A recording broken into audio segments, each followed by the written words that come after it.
Assalamualaikum warahmatullahi wabarakatuh. Bismillahirrahmanirrahim. Yang terhormat kepada Al-Ustadz Ahmad Fauzi selaku dosen pengampu mata kuliah Al-Idarah wal Isyraf At-Tarbawi.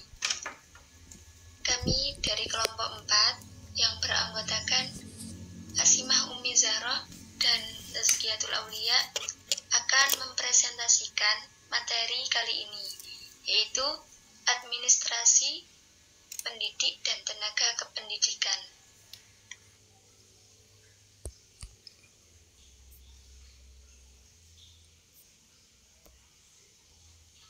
Pengertian administrasi pendidik dan tenaga kependidikan.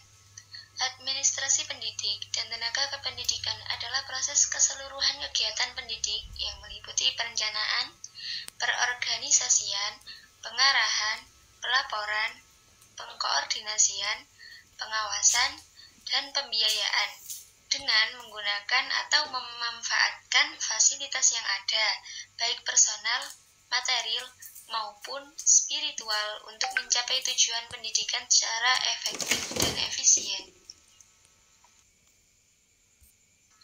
Pengertian bentuk-bentuk kegiatan administrasi pendidik dan tenaga kependidikan.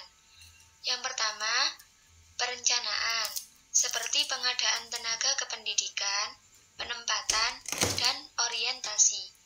Yang kedua, pengorganisasian, seperti pengelolaan data siswa, pengelolaan keuangan, pengelolaan inventaris, dan pengelolaan perpustakaan. Yang ketiga, pengarahan, seperti pengembangan kurikulum, pengembangan materi pembelajaran, dan pengembangan tenaga pendidik dan kependidikan. Kemudian yang keempat, pelaporan, seperti pembuatan laporan keuangan, laporan kegiatan, dan laporan hasil belajar siswa.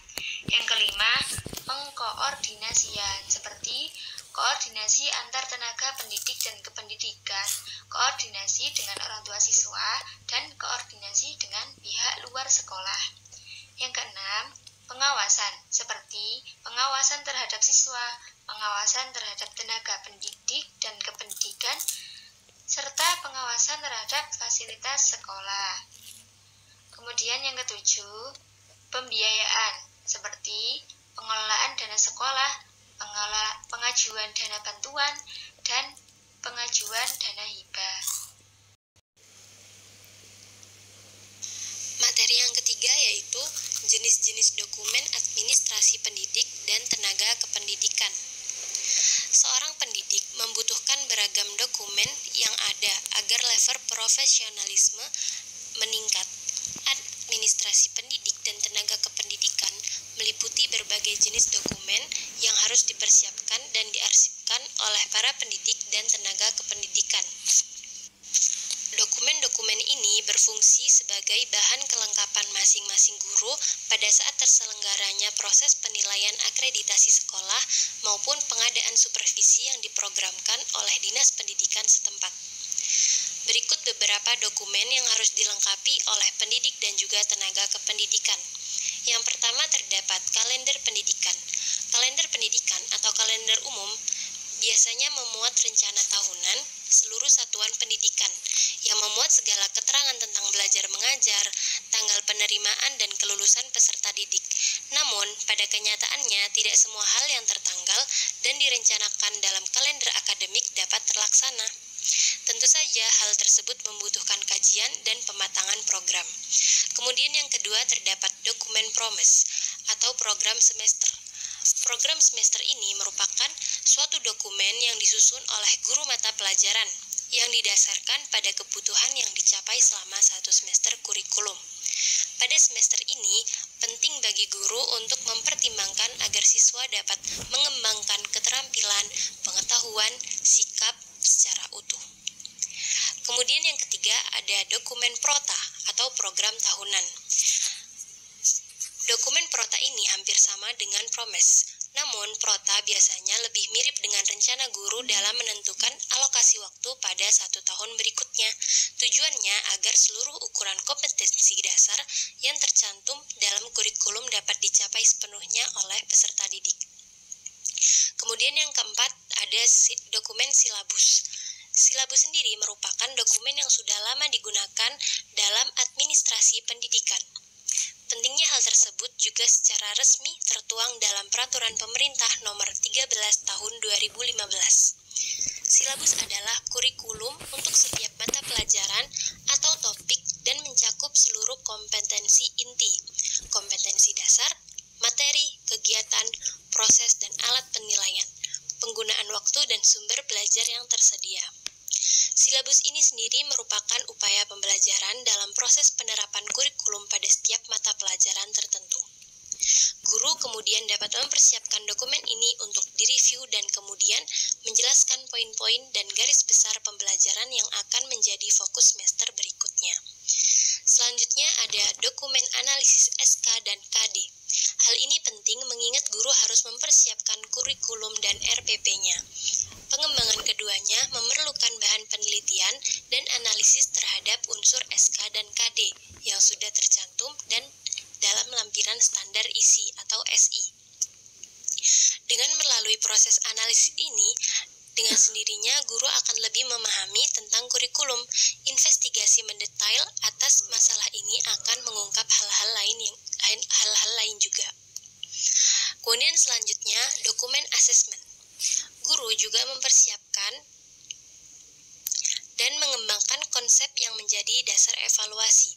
Tentu bukan hanya soal perasaan emosional saja, melainkan keseluruhan proses yang dievaluasi langsung oleh lembaga yang bertanggung jawab, sehingga semua argumentasi didasarkan pada berbagai fakta, bukan sekedar opini. Kemudian selanjutnya terdapat dokumen rencana pelaksanaan pembelajaran, atau yang biasa disebut dengan RPP. RPP merencanakan kerja agar pembelajaran dapat terlaksana. Idealnya, RPP menguraikan prosedur dan bentuk pengorganisasian pembelajaran yang berbeda untuk mencapai semua kompetensi utama yang ditentukan oleh tingkatannya. Menurut Permendiknas di nomor 41 pada tahun 2007, komponen RPP ini meliputi identitas mapel, standar isi, standar kompetensi, aspek kompetensi dasar, indikator pada pencapaian kompetensi, tujuan dan materi ajar, pengalokasikan waktu, metode maupun kegiatan pembelajaran, dan juga meliputi aspek penilaian pada hasil dan sumber belajar. Kemudian, yang kedelapan, terdapat dokumen KKM. Dokumen KKM ini adalah dokumen kriteria ketuntasan minimal, yaitu kriteria ketuntasan pembelajaran atau KKB yang ditetapkan oleh satuan pendidikan. Dan yang terakhir terdapat dokumen jurnal guru. Dokumen ini harus dipersiapkan, yaitu jadwal mengajar guru yang memuat uraian kemungkinan anak membuat kekacauan di kelas.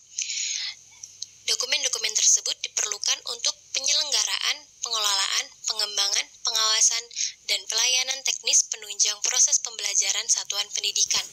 Pendidikan tenaga kependidikan harus mempunyai pemahaman dan persiapan yang baik terhadap dokumen-dokumen tersebut agar dapat melaksanakan tugas dan tanggung jawabnya secara efektif dan efisien. Selanjutnya kita membahas tentang bentuk dan format pendidik dan tenaga kependidikan. Administrasi pendidik dan tenaga kependidikan mencakup seluruh proses kegiatan pendidik yang meliputi perencanaan, pengorganisasian, pengarahan, pelaporan, pengelolaan, pengembangan, pengawasan, dan juga evaluasi. Berikut terdapat contoh format administrasi pendidik dan tenaga kependidikan yang dapat digunakan. Yang pertama, formulir identitas sekolah. Yang kedua, bentuk identitas pendidik dan tenaga kependidikan. Yang ketiga, data pribadi pendidik dan tenaga kependidikan. Yang keempat, data kepegawaian pendidik dan tenaga kependidikan. Yang kelima, buku potong pegawai atau guru. Yang keenam, daftar hadir atau pegawai atau guru. daftar rangkuman tidak hadir pegawai atau guru. Sekian presentasi dari kelompok kami, kurang lebihnya mohon maaf. Wassalamualaikum warahmatullahi